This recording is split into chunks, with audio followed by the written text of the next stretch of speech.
Hey, it's Shawn Mendes, the voice of Lyle. We're so excited for you to see the new trailer for our new movie, Lyle The Crocodile. Watch it now. What was that? That is an ambulance. What was that? That was a car tire. What was that? I have no idea what that was. New York City. Did we just move here? I think we did. You think Josh is gonna be okay? This is my crocodile, Lyle. Please take good care of him.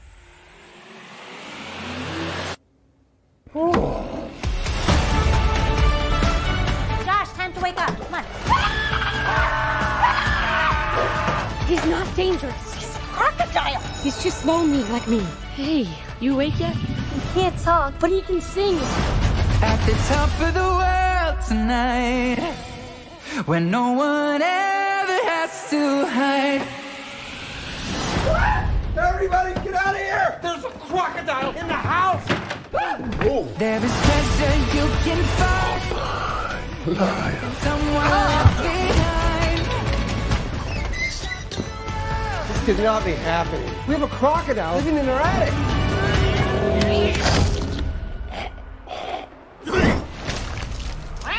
That was totally awesome. The city must do something.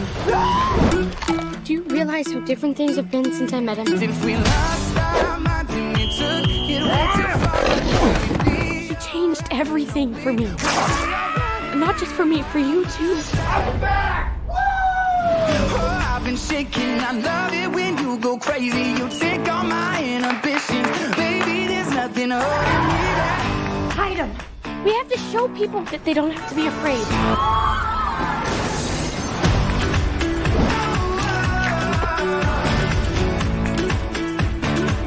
There's nothing holding me back. Oh, Eunice, you got a crocodile on a motorcycle? There's nothing holding me back. Baby, there's nothing holding me back.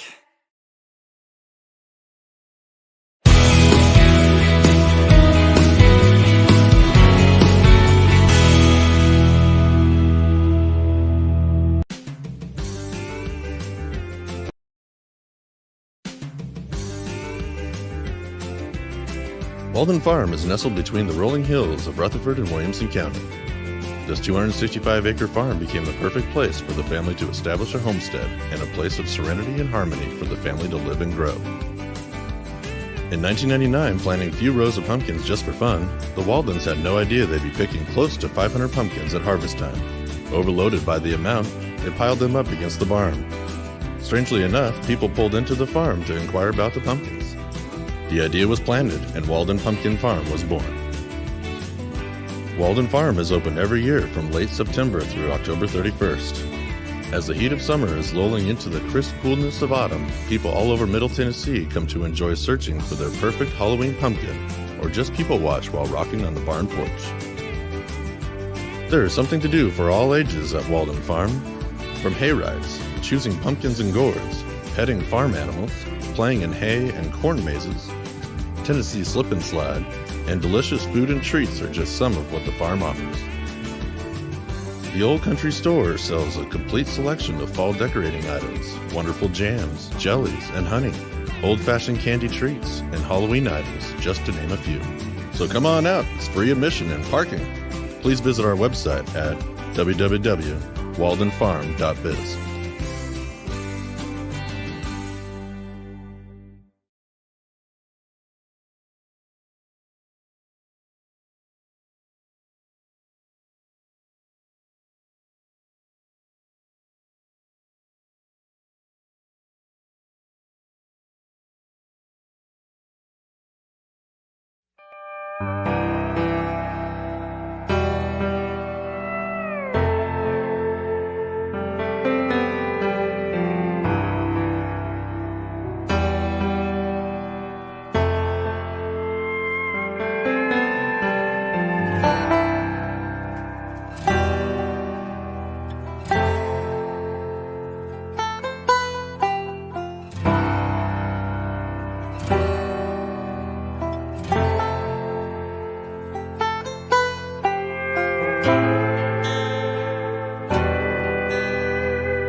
Look at that.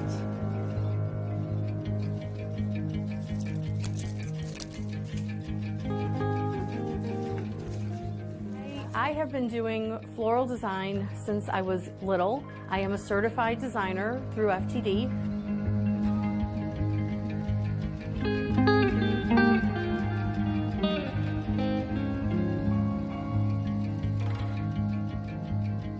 I want to bring color and vibrant, beautiful things to the people of Tennessee and all over the world, really.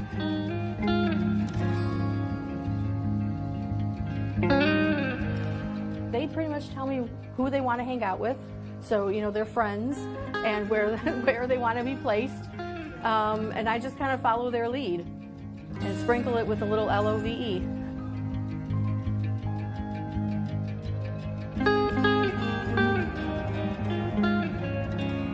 My wreaths are my new passion. I like to be creative.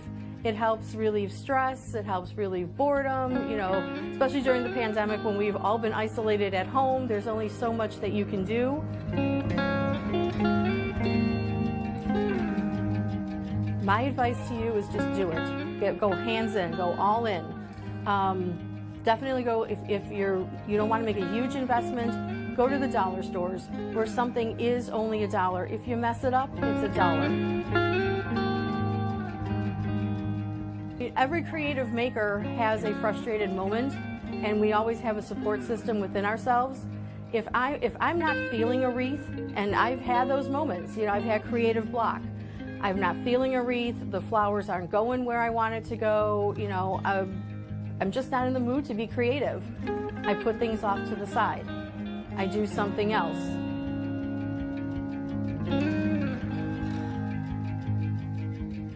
Oh, I love that. Oh my goodness, that inspires me to just keep going.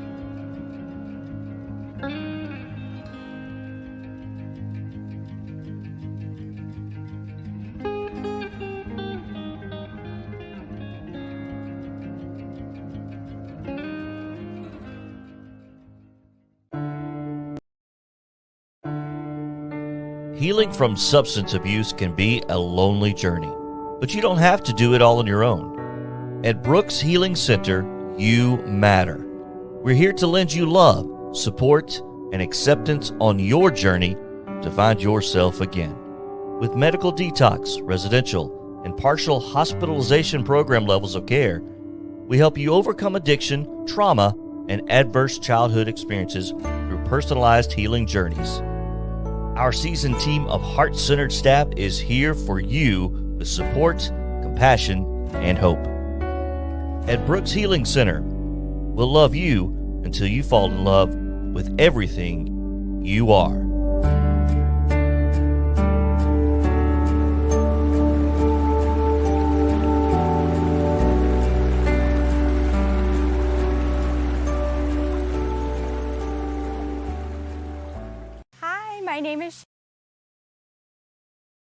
My name is Shannon Pruitt. I'm a garden supervisor here at Cheekwood. I want to welcome you to our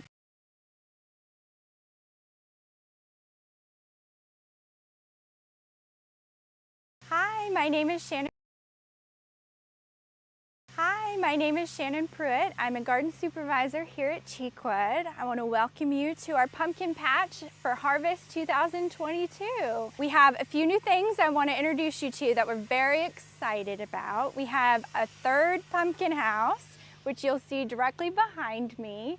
It's a different shape.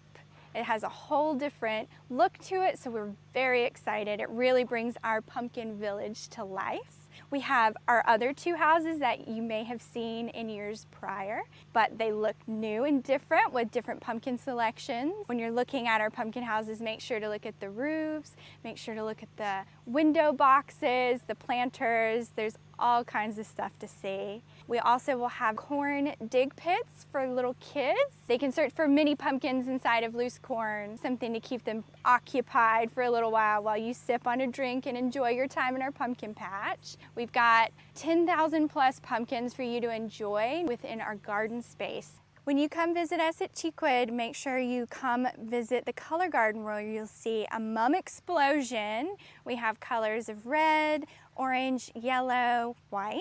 We also have plant-themed scarecrows in our seasons garden, which is very fun for the kids. Bring your friends and family out to Cheekwood to see our pumpkin village. Lots of great Instagram photo spots.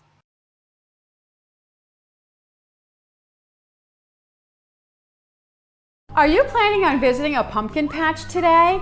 I'm going to show you how to pick out the perfect pumpkin. First, you have to know what you need your pumpkin for. Pie or decoration? So, if you want to have a pie pumpkin, that's what you're looking for. You buy these little pie pumpkins, and you'll see them. They're usually the small ones. And if you want it for decoration, they're the big pumpkins. But the key is, for either one, pie or decoration, you want to pick out a good pumpkin that's going to last a long time. So what you want to do is look the pumpkin over really good.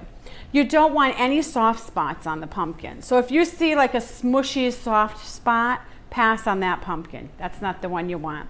So you can squeeze the pumpkin and just get a feel for it. And also you can check the stem. If the stem is on there really good and hard, that's going to be a good pumpkin that lasts a long time. Also, a stem that's shriveled up and tiny, I know we've all seen those, pass on that pumpkin too. When it comes to the pie pumpkins, what you want to look for is same thing. You look it over. You don't want any soft squishy spots or anything. You also want a good strong stem that's on there good. But for a pie pumpkin, what you want is a heavy pumpkin. If it's heavy to the size it is, if you pick it up and you go like, oh, that's a pretty heavy one, like this is a pretty heavy pumpkin. That is what you want. You want a fat, heavy pumpkin. And the reason being is the heavier the pumpkin is, the more flesh that will be inside. And also it can sit there a little bit longer and it'll turn sweeter with time. So you can leave this sitting on your counter for several weeks and it will sweeten up the pumpkin just sitting there. And then you can make your pie out of that. So to recap, you want a pumpkin that is nice with no blemishes, a good sturdy stem, no soft spots, and if it's for a pie, you want it to be heavy. A heavy pumpkin's better. Also, I want to say at this point is after you make your decoration, you cut your pumpkin, don't throw it away. Livestock loves to eat pumpkin, so there's no point in just wasting it and throwing it in the trash. Chickens love to eat it, pigs love to eat it, and cows like to eat it. There's a lot of animals that will eat the pumpkin, so you might as well feed it to the animals. Why waste it? Or you can put it in your compost pile. So instead of just putting it in the trash, there's other options that are better for the pumpkin. A very important point I want to make is don't take your decoration pumpkin after you've cut it and you've burned a candle in it or whatever you do and think to yourself, oh, I'm just going to turn it into a pie and, you know, bake it and make it into a pie. You really don't want to do that because once, you know, it's been cut and it's sitting there and the candle's been burning in it, it's kind of yucky. So you can feed that to the animals, but don't make that into your pie. Also, the best one to make the pie out of is the actual variety that's for cooking. Please click the like button. It really does help me so much. And also a huge thank you to my Patreon supporters. You really help this to be possible for me to shoot videos. Thank you so much to my Patreon supporters. Thanks for watching. Happy homesteading. Bye-bye.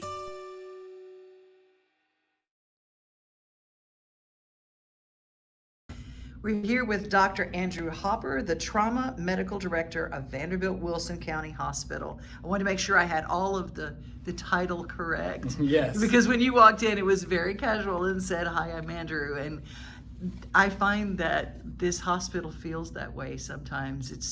It's very hometown and family when people come in. The care feels that way.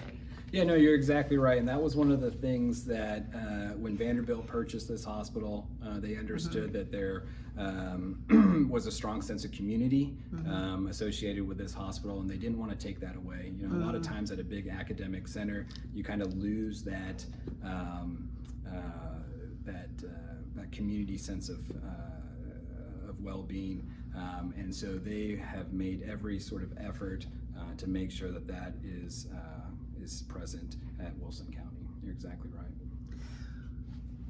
Everything at Vanderbilt Wilson County Hospital got the spotlight when we announced that we would have the first trauma center in Wilson County. What does that mean? What does that mean for all of us in Wilson County? Yeah.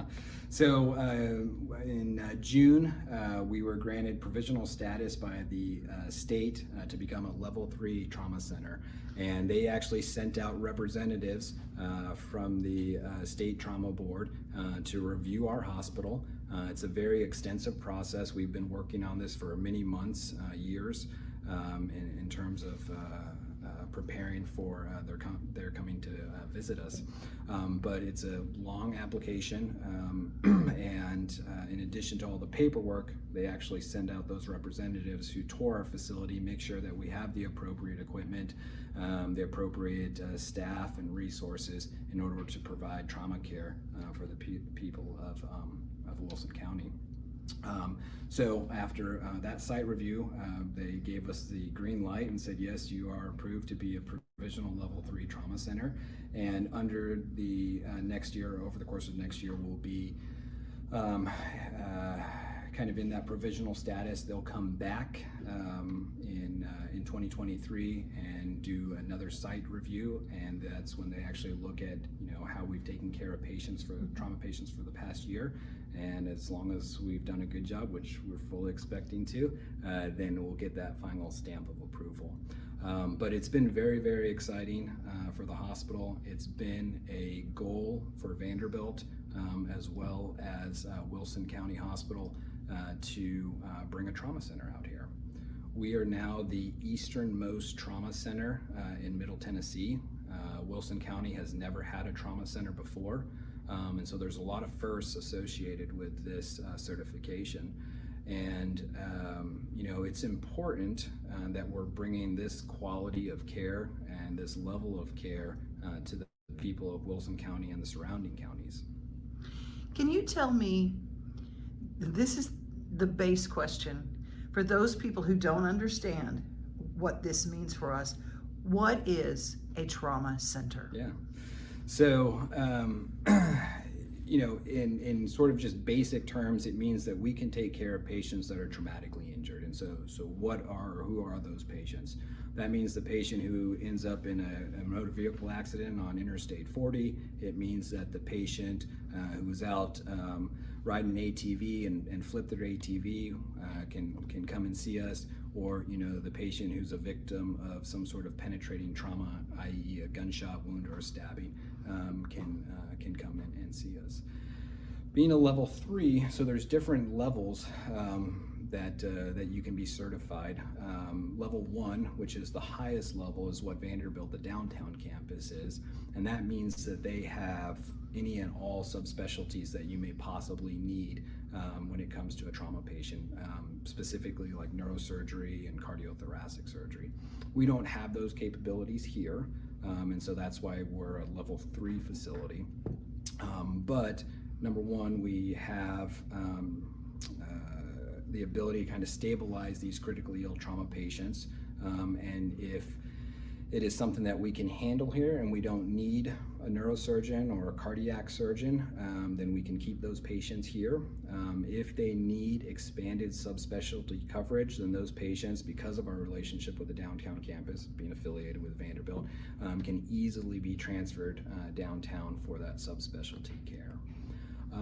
We've gone out and we've spoken with a lot of EMS providers in the community, WEMA, and some of these rural communities don't have the amount of ambulances that a place like Nashville Fire does, right? They may only have 1 or 2 ambulances that serve that community, and so if you take a patient and have to go all the way downtown, you're adding maybe an extra hour to 2 hours in terms of transport time, dealing with Nashville traffic and getting in and out of the downtown campus.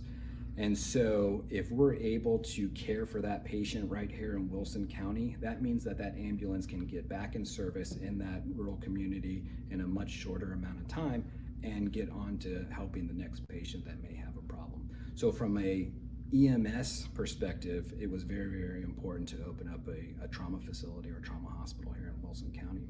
The other component to that is families and patients. And it's hard for families to make it all the way to downtown. Again, the traffic is bad, the price of hotels is very expensive, and the downtown campus, it's so big, so massive, it can be confusing for patients and families in terms of navigating that.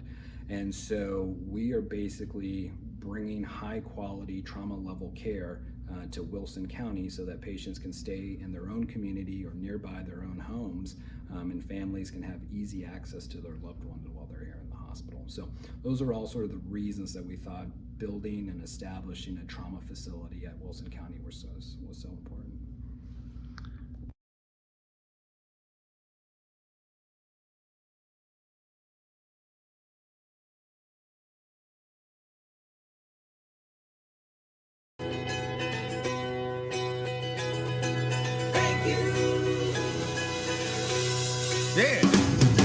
You Are My Rock. Well, I had to go there. I wanted one song that really rocked. And so this was the baby that came out. I actually written the song with Kieran Gribben about 10 years ago. And this was one of those songs called You Are My Rock. And actually, we tracked the demo for it originally right here at the farm. And my daughters, Grace and Josie, sang along in the chorus. And it was but a very different sort of recording than what ended up on the album. And then I took the song and retracked it in Nashville with the session musicians there. And Troy Lancaster, the guitar player, played a blue-string lead solo. You Are My Rock is the last track on my album, and I wanted to deliberately leave it to the end because I wanted to basically kick ass at the end of the record. The song is about thanking people in your life for opportunities that are given to you, or people who support you, and I'm simply saying thank you to everybody to listening to my album to get to the end of the song. There's a kind of humorous aspect to it too, where I'm saying literally thank you for listening to my album. Altogether, to round off my album experience and talk a bit about that, I actually had recorded other songs that didn't go on this album. Over the years, I've probably written maybe 250 songs. Some of them have been recorded by other artists, and some of them, just like Come Midnight, are just sitting there waiting for me to retrack them. And I'm feeling really positive about that. I've got a lot of material that I think hopefully people will like. Hopefully you guys will like it. And thanks for listening to me, and I hope you enjoy my album.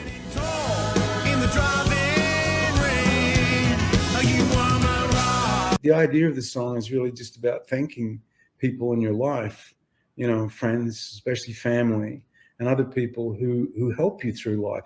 That's what the song is all about, saying thank you, you know. Well, I know that we have the CMA Music Fest here in Nashville, but when you go to a music festival, a country music festival in Australia, it's the craziest thing. You think we're crazy. I've never seen people love music as much as Australians. So let's talk about Tamworth and how is it to go from a rock festival with NXS to do Tamworth, which is a huge country festival and it's summertime, but it's also Christmas time, kind of. Yeah, that's right. Well, it's, you know, it's very, very hot, first of all, at that time of year in that region. And the reason I know that from personal experience is because where I live on the farm I've owned for 30 years is not that far from Tamworth. So I sort of consider myself a local that lives in that area. And one of the ironies of this conversation is that at the height of my career with NXS, I was living not that far from the capital of country music in Australia. And I would go down there as a fan of country music, but then slowly but surely they're like, come on, Andrew, you know, you want to come down here and play with us, don't you? And I did. I got to meet friends there. And before I know it, I'm like making country music, right? But I'm also a local, if you know what I mean. That's in the same area that I physically live in, all that happens, you know. So, and the other strange part about this conversation was that I bought my farm not because it was near Tamworth, but because it was a good farm. That's why I bought it. Yeah. What's on your farm? I got to hear this. What's on your farm? Oh, where do I start with that? Mainly cattle and grains when it rains. And if there's no rain, there's no grain. So we grow our own oats and barley, millet. We share farm wheat. But I'm proud that we grow our own hay, you know, and feed. But we can only do that when it rains. And on a more serious note, you know, we coming out of straight out of the worst drought for 3 years in living memory in our district, and it was a big area. It wasn't just where we were; it was everywhere. You know, it's pretty scary. It was like 3 years, you know, and that was a real interesting experience is the word I'd use. There are other words I'd use, but they're probably not perhaps appropriate for the show. But, yeah, it was pretty scary. And for not just for me, but the other community people who live around where we were, the small towns, you know, where they already struggle, you know, to prosper when they're very small little towns like that in these communities. But when you're going through a drought, it just makes it that much more severe, because everybody's worried, you know, and including in town, out in the farms. And, you know, so I lived that and I understand that, you know, yeah. Well, it's happening here. It's happening in Texas right now. It's horrible. I know that a round bale of hay was $35 to $40 last year. And this year in Texas, they're paying $120 per round bale. And it's really tough on our farmers right now. And you get that. Well, I want everybody to find your music, because this whole now the whole album. Can they get the whole album now? Sure. Yeah. Okay. Right. I have an album, self-titled. It's called Andrew Farris. And if you just two S's, double S. If you give me a minute, I'll get a vinyl copy of it, or at least something I can show you of what it looks like. And but yeah. And let me see. I might have it right there. There we go.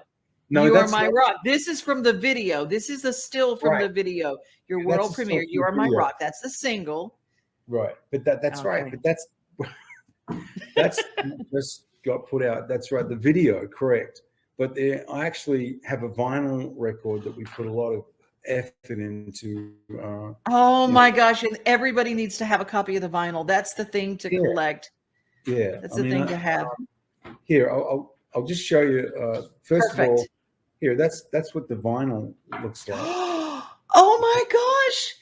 Yeah. That's amazing. When it goes around, it actually does things on the turntable physically. You don't need to look at my face. You just need to look at the vinyl. Oh and my it's like gosh. that as well on the other side, where the flowers go in and out like petals and open up, and the bird flies. So on this side's got the horses running around on it, and clock that changes its time, and arrows fly out.